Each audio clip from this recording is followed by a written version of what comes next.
Salut tout le monde! Bonjour et bienvenue dans cette nouvelle vidéo où là on va vous présenter notre début de tour du monde. Ouais, qui va concerner le nord de l'Amérique. C'est ça, donc du coup le Canada pour 3 semaines et les États-Unis pour la même durée. Exactement. Et alors, ce qu'on a fait, c'est qu'on vous a préparé un petit top 3 de manière individuelle. Donc, tous les quatre, on est passé individuellement devant la caméra de Jérémy pour vous présenter notre top 3, sachant qu'on ne s'est pas concerté les uns les autres. Et, Il y aura des surprises déjà. Ah bah c'est bien, voilà.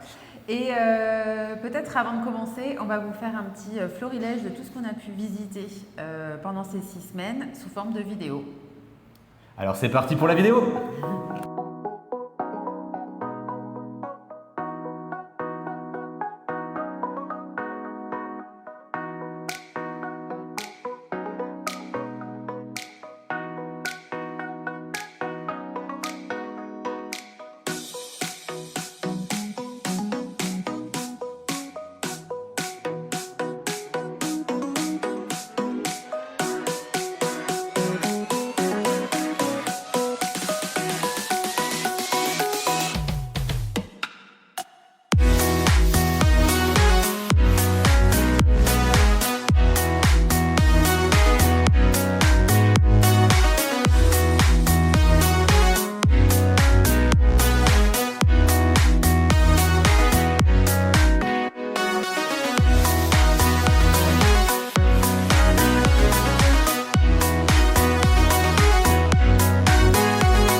numéro 3, je dirais que c'est les chutes de Montmorency.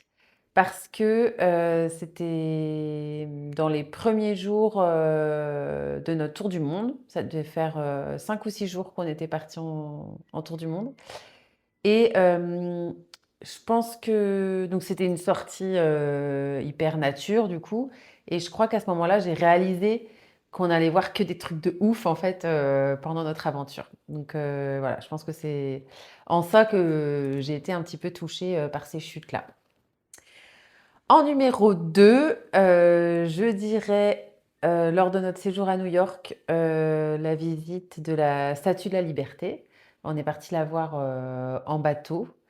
Et je m'attendais pas à autant de beauté en fait sur un monument pareil. Bon, évidemment, la Statue de la Liberté, tout le monde la connaît, tout le monde l'a déjà vue à la télé ou sur Internet. Mais j'avoue que la voir en vrai, ça a été assez émouvant en fait. Voilà, je l'ai trouvée vraiment très très très belle.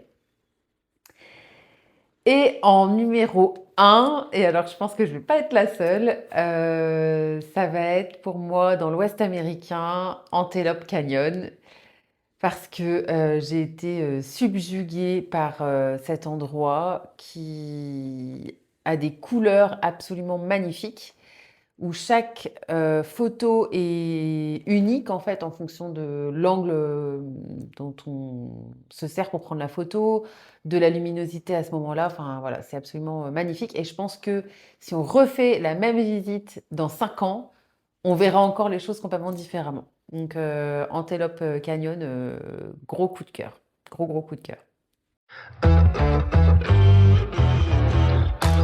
Alors, en numéro 3, qu'est-ce que moi je mettrais? Eh ben, je vais mettre moi la ville de Montréal avec le jardin botanique, son vieux port qu'on a fait. Alors pourquoi ce choix en numéro 3? Parce qu'on a fait des trucs extraordinaires. Eh ben en fait, c'est parce qu'on a commencé par là et vraiment, j'ai trouvé une atmosphère chaleureuse. Les Canadiens sont vraiment très sympas. Pour conduire, c'était un petit peu bouleversant, c'était assez excitant. Heu, il y avait un bon vivre. Le jardin botanique, je vous le conseille, il est vraiment incroyable, surtout la partie de nuit, tout ce qui est illuminé. On a vraiment adoré. Donc c'était dans les premiers moments, donc ça va avec la chute Montmorency, c'est vraiment des moments, en fait, assez incroyables dans les débuts du séjour. Donc ça, c'était top. En numéro 2, alors les choix sont vraiment très difficiles à faire, hein. En numéro 2, j'ai quand même toujours, moi, un petit coup de cœur pour les baleines.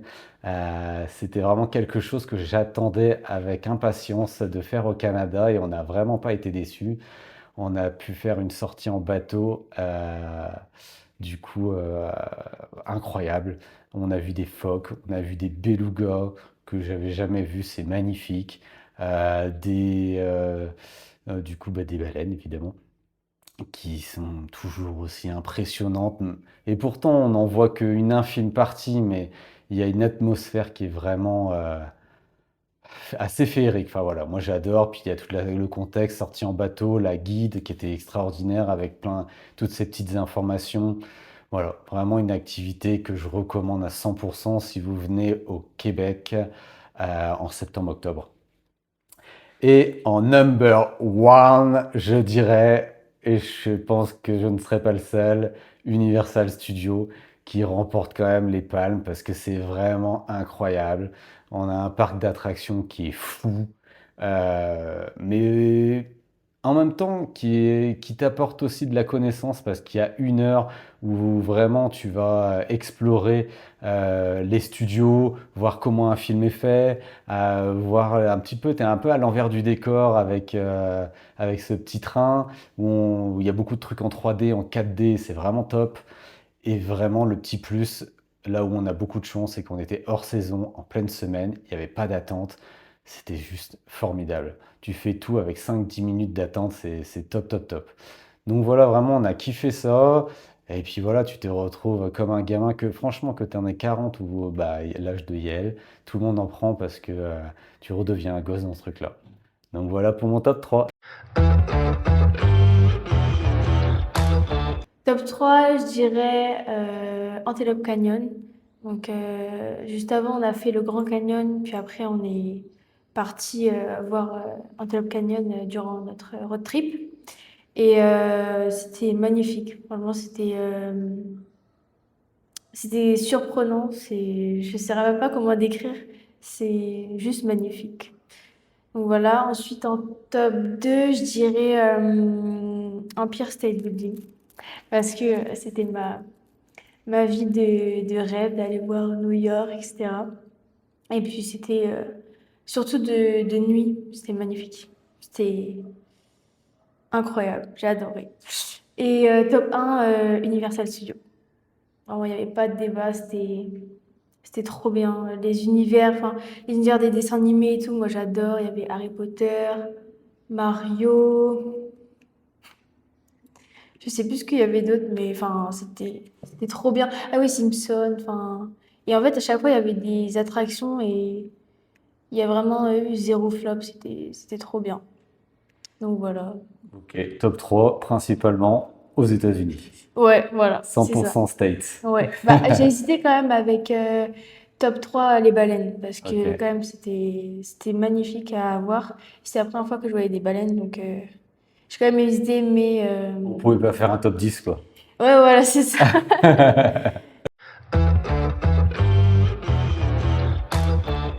Alors, en troisième place, c'est le spectacle d'Aladin. En troisième, parce que c'était en espagnol, du coup, je comprenais un peu rien. En anglais, mais sinon, c'était bien. En deuxième place, c'est les baleines, parce que j'aime beaucoup les animaux. Et les animaux marins, c'était beau à voir. Et en première place, le musée d'histoire naturelle, parce que j'aime bien les animaux aussi. Et en plus, on a vu le film du musée. Bah, écoute, super. Et c'était quoi le nom du film, tu te souviens? La nuit au musée. Voilà, que tu partages à tout le monde, comme ça. Et est-ce que dans toutes les activités qu'on a faites, il y en a peut-être une que tu as moins aimée? En général, j'ai tout aimé, mais non. Non, ça va quoi. Pas une que tu as détestée. Et par contre, moi je suis surpris, je pensais que tu aurais parlé d'Universal Studios. Ah, t'as mis? Ah bah, ah oui. Bah, en troisième place, du coup, Universal Studios. En top 3-4 avec Aladdin, quoi. Et Ouais. Universal Studios, qu'est-ce qui t'a plu? Ah, tout. Les parcs d'attractions, tout, c'était trop bien. Les trucs en 3D, Ce qui m'a le plus aimé, c'est les trucs d'attractions, les parcs d'attractions. Alors, qu'est-ce qu'il y avait par exemple pour que tu dises aux gens, il y a quoi à Universal Studios? Bah, du coup, des trucs, des Des attractions manèges. de qui par exemple, quoi? Ah, des Mignons, des Homer Simpson, et en fait de tous les dessins animés de tout Disney. Donc ça, c'est sympa à faire en famille. Eh ben, merci Yael pour ton top 3. De rien. Alors, parlons budget parce qu'on sait que c'est un sujet qui vous intéresse beaucoup. C'est important. Ouais. Et donc pour cette partie, c'est plutôt Jérémy qui va vous raconter comment on Qui tient s'y le prend. porte-monnaie, quoi. Parce que c'est lui qui tient le tableau Excel. Le porte-monnaie c'est moi, mais le tableau Excel c'est lui. Ça dépend des pays. Alors, quand on était au Canada, on s'était donc fixé un budget de 324 € par jour, hébergement, voiture, tout compris. Pour tous les quatre. Pour tous les quatre. Donc, ça nous faisait une fourchette, en gros, sur 21 jours de 6 800 €. Donc voilà. Ensuite, bah là, vous allez trouver de ce côté ou de ce côté, je ne sais pas encore, un petit camembert qui va répertorier nos postes de dépenses. Donc ça, c'était pour la partie Canada. Et puis les États-Unis, de toute manière, on n'est pas sur quelque chose de très différent parce qu'on était à 350 € par jour. Voilà, on s'y retrouve avec des hébergements qui sont quasiment le même prix. La voiture, c'était pareil. Au niveau de la nourriture aussi. Là où on a plus dépensé, ça a été beaucoup plus d'activités. Avec le parc d'attractions, New York en 4 jours, ça te coûte un bras. Ouais. Hein. Et donc voilà, du coup, pour toute la partie New York et le road trip américain, on en avait pour 7 350 €. Et alors, quand même, on a réussi à tenir à chaque fois notre budget, hein. Aux États-Unis, il nous restait 50 €, et New York, il nous restait 311 €, je crois, un truc comme ça. Canada, tu veux dire. Canada, ouais, pardon. Et Ouais. alors, comment on s'y prend pour maintenir notre budget à flot? Alors, grosso modo, donc Jérémy vous a dit qu'on avait une enveloppe par jour et une enveloppe globale sur la fin du voyage. En gros, si on a par exemple une location de voiture, on va déduire un petit morceau de location de voiture chaque jour, quoi. Si la location de la voiture nous coûte 23 € par jour, parce que c'est quand même une grosse moyenne en À général, peu près, ouais. C'est et ce ben qu'on on va fixe. déjà enlever 23 € par jour de notre journée, de notre budget global pour la journée. Et ensuite, ben, peut-être qu'il nous reste, je sais pas, 150 € pour vivre pour la journée. Donc activité et nourriture compris, puisqu'on fait pareil pour les logements. On étale en fait sur le nombre de jours où on est là. Si et on puis, prend Airbnb, voilà, on le divise par le nombre de nuits et vice-versa pour l'hôtel, quoi. voilà. Et donc on se débrouille pour vivre avec ce qui nous reste. Ouais. Et on vit très bien. Et on vit très Il n'y a bien, pas ouais. de souci. Après, Ouais, c'est ouais, vrai ouais. que on n'est pas très dépensier, on n'est pas parti en tour du monde pour flamber non plus. Non, trop d'argent. on a gardé un peu notre rythme de vie, hein. On a gardé notre rythme de vie. Et puis du coup, c'est vrai qu'on prend souvent des Airbnb et on cuisine par nous-mêmes. Donc on va faire nos courses au supermarché comme monsieur, madame, tout le monde. Et puis Ouais, on mange local. voilà, et on cuisine Au comme on maximum. faisait avant quand on était en France, quoi. Donc ça nous fait un poste de dépense sur la nourriture qui est moindre que si tu vas au resto Tous les tout le jours. temps. Donc, et tout en sachant qu'en plus on a Gaël donc qui mange, on mange tous du coup sans gluten, où les produits on les paye aussi plus cher, hein, mais malgré ça on arrive à tenir notre budget Largement. comme ouais. il se doit. Nickel. Donc voilà pour cette partie budget. Alors, quelques petits tips quand même à vous donner si vous avez prévu de faire un road trip aux États-Unis ou alors de partir en voyage au Canada, sachant qu'au Canada, on n'a fait que le Québec, hein, on n'a fait que la partie francophone. Ce qui a pu nous déstabiliser un petit peu au départ, c'est la conduite automobile déjà, puisqu'il y a quelques petites subtilités, notamment au niveau des Les feux feux de circulation, ouais. Ouais, voilà, les feux tricolores. En fait, en France, on a l'habitude de s'arrêter au feu directement, alors que là, il va y avoir la route qui va séparer la voiture du feu tricolore, ce qui est plutôt bien. Parce que Ouais, comme ça, c'est on logique, voit- tu le vois de loin. Voilà, on voit le feu de loin, mais bon, faut pas oublier de s'arrêter. Ouais.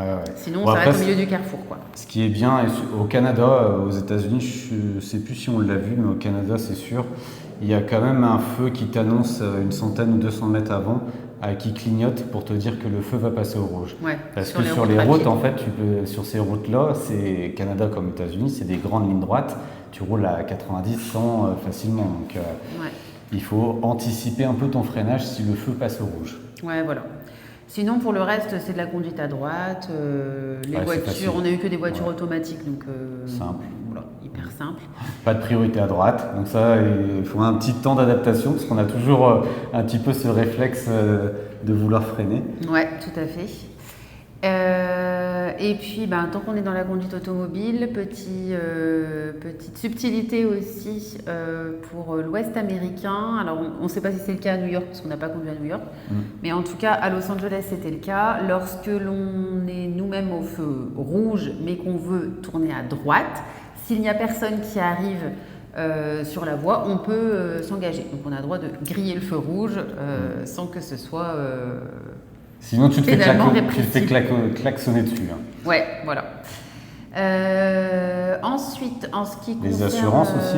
Ah oui, alors les assurances, ouais, c'est quelque chose. Alors nous, on est arrivé aux États-Unis et puis on pensait avoir pris une voiture avec une assurance minimum qui était largement suffisante et finalement, en fait, elle nous a jamais donné la voiture sans vouloir prendre une assurance complémentaire, responsabilité civile, qui est particulière pour les États-Unis. Donc voilà, tout est toujours très particulier pour chez eux. Voilà, donc on est arrivé au guichet, au comptoir, et elle nous a demandé $550. Voilà. Donc, Donc, Elle a vu notre tête, elle s'est dit bon, voilà, sur le coup, on J'étais pas essaye de content. négocier, on lui explique qu'on a une assurance avec notre banque, tout ça. Elle voulait rien entendre. Ça marchait pas, ouais. Et en même temps, on comprend complètement, hein. Elle nous a dit que dans l'État de Californie, il fallait avoir une assurance spécifique, tout ça.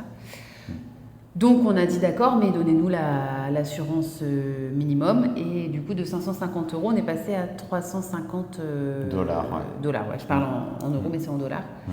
Voilà. Mais bon, voilà, mauvaise surprise quand même en arrivant au guichet pour récupérer notre voiture, alors qu'on pensait avoir tout payé. Déjà, il a fallu qu'on rallonge de 350 dollars, qui n'était pas prévu au budget, donc ça fait mal. Bah ouais. Et faites attention, parce qu'on avait pris aussi un SUV et qu'on pensait de haut de gamme, et on s'est retrouvé avec un petit SUV, mais bon, qui chez Ouais. nous en fait est une compacte, quoi. Ouais, un crossover. Un crossover de base. Ouais, ouais. Mais c'est vrai qu'avec nos sacs, tout ça, on était un petit peu quand même limité en place. Et pour faire 3000 km dans l'Ouest américain, il vaut mieux quelque chose de confort.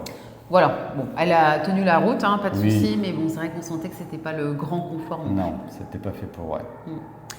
Et sinon, outre la conduite automobile, je pense qu'il y a des petites choses à savoir, notamment au niveau des passes. Alors, au Canada, on n'a pas eu l'occasion d'acheter des passes diverses et variées parce que l'entrée des parcs nationaux est quand même relativement abordable. En général, on payait une vingtaine d'euros pour nous quatre, donc c'est complètement Directement en abordable. ligne, en fait, tu prends ton truc en ligne parce qu'il n'y a souvent pas de réseau et dans les guichets, c'est mort. Ouais. Donc il faut prévoir ça la veille ou le matin avant de partir de ton Airbnb ou de ton hôtel, quoi. Voilà. Et après, il n'y a plus qu'à scanner avec ton téléphone, même si tu n'as pas de réseau. À l'entrée, ouais. Et pour les États-Unis, par contre, alors à New York, on a pris le New York City Pass. C'est un pass donc, qui nous a coûté un bras, il faut le dire. Ouais, 350 euros, je dirais, je crois, pour 4 à peu près. Ouais, c'était assez cher, ouais, plus de 400 dollars, je crois. Enfin, Je bon, vous mettrai le prix. ouais, pour nous quatre. Qui nous offrait la possibilité de rentrer dans 5 monuments, musées, activités pendant notre séjour. T'as une liste. Il y a une liste avec Ouais. 2 obligatoires. Ouais, il y a 2 qui sont obligatoires à faire et on en choisit 3 autres. Donc nous, avec ça, on a fait le bateau pour aller à la Statue de la Liberté, on a fait l'Empire State Building. Le musée d'histoire naturelle, le musée de la Navy, marine. ouais. Voilà, C'était top aussi. ouais, on a fait pas mal de choses. Donc ce pass-là, il est intéressant. Et sinon, dans l'Ouest américain, on avait pris le pass American the Beautiful qui coûte 80 dollars pour toute la voiture. Ouais. Et Pour une année. qui est valable une année. Et donc on peut rentrer dans autant de parcs nationaux qu'on veut, ceux qui sont Ceux qui sont gouvernementaux, quoi. ouais, voilà, c'est ça. Parce qu'il y a aussi ceux des Indiens, ouais. Ouais, voilà. Et voilà, donc du coup on a payé 80 dollars et on a pu rentrer dans tous les parcs nationaux qu'on voulait. Donc, Sachant que je c'est crois, plutôt bon sinon à c'était savoir. 30 dollars un parc national. Ouais, ça dépend des parcs, Après. mais en gros c'est rentabilisé déjà au bout de 3 Ouais, parcs, au bout de 3 parcs, c'est c'est rentabilisé. bon. Donc, Après, nous, on a eu le shutdown, donc de toute manière, à partir de là, même les parcs nationaux étaient gratuits. Oui, Il n'y avait plus c'est vrai. personne. Ouais. Mais bon, certaines routes étaient fermées aussi. Donc, C'est ça, tu pouvais pas le visiter pleinement, ouais. Ouais. Voilà. Sinon, en termes de budget, je pense qu'on a fait à peu près le tour, hein. Ouais, je pense dans les tips, c'est pas trop mal déjà. Faut éviter les Voilà, on galères. espère que cette vidéo vous a plu.